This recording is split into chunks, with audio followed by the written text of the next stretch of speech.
Assalamualaikum warahmatullahi wabarakatuh. Sobahul khair ayyuhat tulab wa talibat. Kaifa halukum jami'an?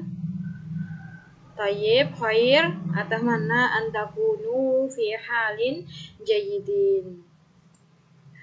Tayyib fi hadhihi fursa as-saminah nahnu sanabhasu an maudu desain pengembangan kurikulum bahasa Arab.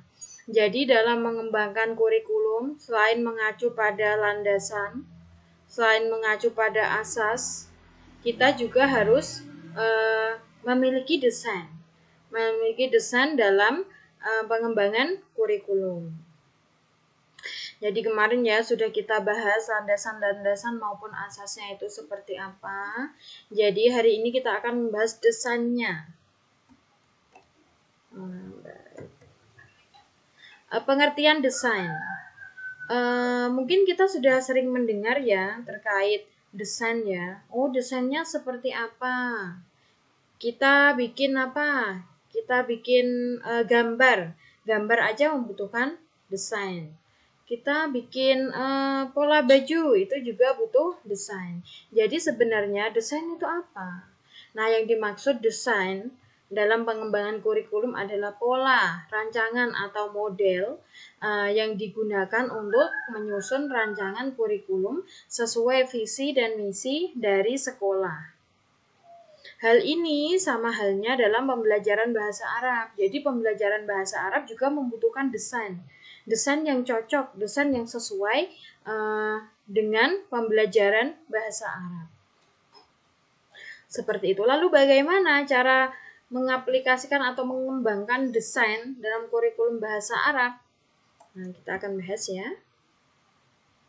Nah, jadi desain pengembangan kurikulum bahasa Arab ini ya, ini ada beberapa. Yang pertama yaitu kurikulum. Kurikulum sebagai disiplin ilmu. Yang kedua, desain kurikulum berorientasi terhadap masyarakat. Jadi sama ya dengan landasan kemarin juga dibahas kalau memang kurikulum harus dekat dengan masyarakat. Karena nantinya peserta didik ini kan akan dikembalikan kepada masyarakat. Seperti itu. Kemudian desain kurikulum berorientasi terhadap peserta didik. Jadi nanti ini berkaitan dengan teori-teori psikologis. Dan yang terakhir yaitu desain kurikulum teknologis. Nah, ini dalam rangka merespons kecanggihan dari teknologi di era 4.0. Jadi gimana nih desain kurikulum bahasa Arab ini yang sesuai itu seperti apa?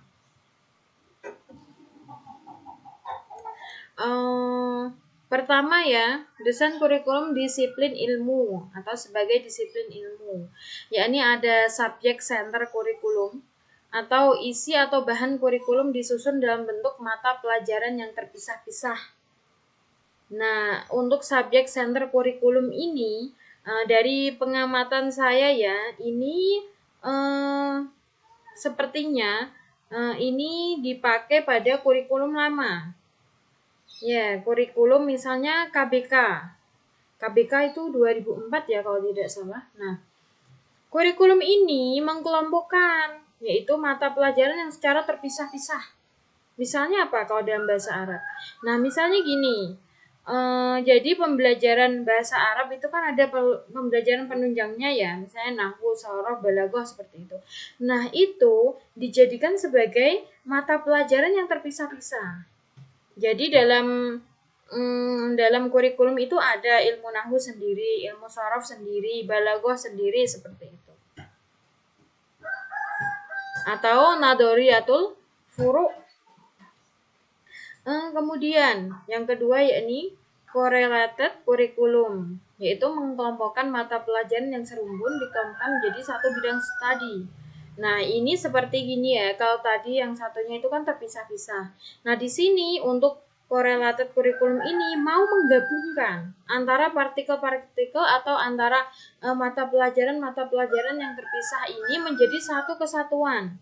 Tadi penunjangnya, mata pelajaran yang menunjang ya, dengan induknya itu tadi bahasa Arab, ada nahwu, shoroh, dan lain-lain. Itu dijadikan satu dalam mata pelajaran bahasa Arab. Jadi tidak lagi terpisah-pisah atau terputus-putus. Seperti itu. Au nadhariyatul wahdah, menjadi satu kesatuan. Dan yang terakhir ya ini integrated curriculum. Tidak lagi menampilkan apa nama mata pelajaran, namun lebih ke problem solving. Nah, ini sebenarnya yang mau diangkat dalam K13 kita. Jadi berusaha mengintegrasikan semua mata pelajaran menjadi satu kesatuan, dimix atau dipadukan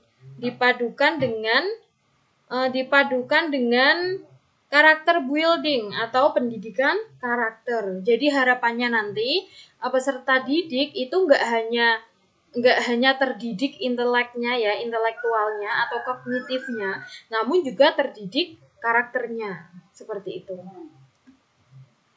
Kemudian desain kurikulum berorientasi terhadap masyarakat. Maksudnya gimana ini? Nah, maksudnya adalah tujuan sekolah untuk melayani masyarakat. Maka dari itu kebutuhan masyarakat harus dijadikan dasar dalam menentukan isi kurikulum. Tadi ya seperti yang sudah saya sampaikan di awal, peserta didik ini hidupnya kan di masyarakat. Nah, jadi sekolah ini bertujuan untuk mengembalikan ketika nanti peserta didik sudah kembali ke masyarakat, nanti harus dekat dengan masyarakat. Harus dapat berbaur dengan masyarakat. Begitupun juga dalam pembelajaran bahasa Arab. Kemudian ini ada beberapa perspektif ya, yaitu yang berorientasi terhadap masyarakat. Pertama, status quo, yaitu melestarikan nilai-nilai budaya masyarakat. Jadi tradisi-tradisi yang ada di masyarakat itu dipelihara. Jadi tidak semata-mata langsung dihilangkan semua ya dalam kurikulum itu tidak. Tapi kurikulum itu justru berusaha melestarikan nilai-nilai budaya masyarakat agar lestari, agar dapat berjalan sampai lintas generasi ya. Kemudian perspektif pembaharuan. Pembaharuan ya ini dikembangkan untuk meningkatkan kualitas masyarakat, yaitu dengan melibatkan masyarakat dalam proses pendidikan. Nah, caranya bagaimana? Caranya yaitu dengan misalnya orang tua ya. Orang tua ini atau masyarakat ya, ini harus berperan aktif dalam kegiatan pembelajaran di sekolah. Misalnya dalam rancangan kurikulum, kita bisa menghadirkan tokoh masyarakat, kita bisa menghadirkan orang tua. Nah, disitulah nanti perspektif pembaharuan itu nanti bisa terlihat. Jadi tidak serta-merta ya, nanti orang tua itu hanya menitipkan anaknya ke sekolah, setelah itu udah nanti anakku pinter sendiri, itu nggak mungkin. Jadi memang harus ada peran aktif dari orang tua. Orang tua itu harus ikut andil dalam proses pembelajaran anak. Kemudian perspektif masa depan. Nah, ini tujuannya apa? Yaitu mempersiapkan peserta didik untuk dapat memecahkan berbagai persoalan maupun problem solving yang ada di masyarakat. Jadi nanti ketika kembali ke masyarakat, peserta didik ini bisa memberikan kontribusinya ya, bisa memberikan ide-idenya yang kemudian nanti bisa dijadikan sebagai rujukan dalam memecahkan berbagai persoalan yang ada di lingkungannya. Kemudian desain kurikulum berorientasi terhadap peserta didik, yaitu ada dua ya. Ini kaitannya dengan teori psikologis ya sebenarnya ya, yaitu perspektif anak di masyarakat. Proses pembelajaran tidak hanya mengembangkan intelektual, memahami teori dan fakta saja, namun bagaimana proses belajar dapat mengembangkan seluruh aspek kehidupan peserta didik. Jadi ini aspek psikologisnya ya, peserta didik. Jadi nggak hanya inteleknya atau kognitifnya yang dibangun, namun pada keseluruhan kehidupan peserta didik. Kemudian perspektif psikologi, ya ini bersifat humanistik. Humanistik itu apa? Ya manusiawi. Proses belajar memberikan kesempatan peserta didik untuk tumbuh kembang sesuai potensi yang dimilikinya. Jadi ini kurikulum atau guru sebagai perancang kurikulum ini harus mengetahui potensi-potensi bakat, minat Jadi guru harus bisa memetakan potensi yang dimiliki oleh anak didiknya. Dari sini nanti kan minatnya akan kelihatan. Nah, potensi yang besar dari peserta didik itu bisa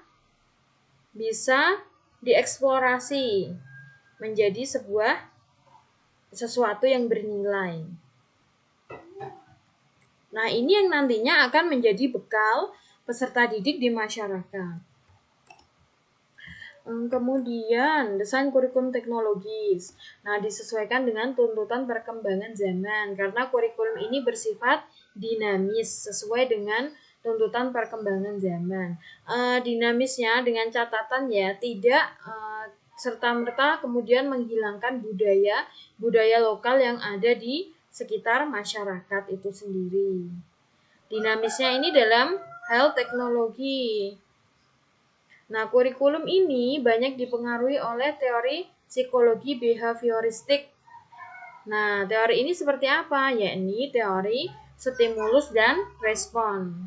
Jadi misalnya ya, anak itu dikasih stimulus, peserta didik dikasih stimulus, maka akan ada respon yang dihasilkan. Nah, dalam kaitannya dengan kurikulum teknologis ini, jadi ketika nanti stimulusnya itu berupa kecanggihan teknologi, jadi responnya nanti harapannya peserta didik ini juga dapat memanfaatkan kecanggihan teknologi. Seperti teman-teman ini belajar di sini tanpa tatap muka karena pandemi ya, tapi kita bisa tetap belajar, bisa menuntaskan materi.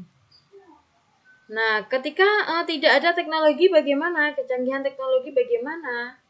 Ya mungkin pendidikan kita dapat terhenti karena pandemi ya mengharuskan kita bekerja dari rumah, sekolah dari rumah, tapi karena nanti keterbatasan teknologi ya, jadi terpaksa sekolah itu harus libur.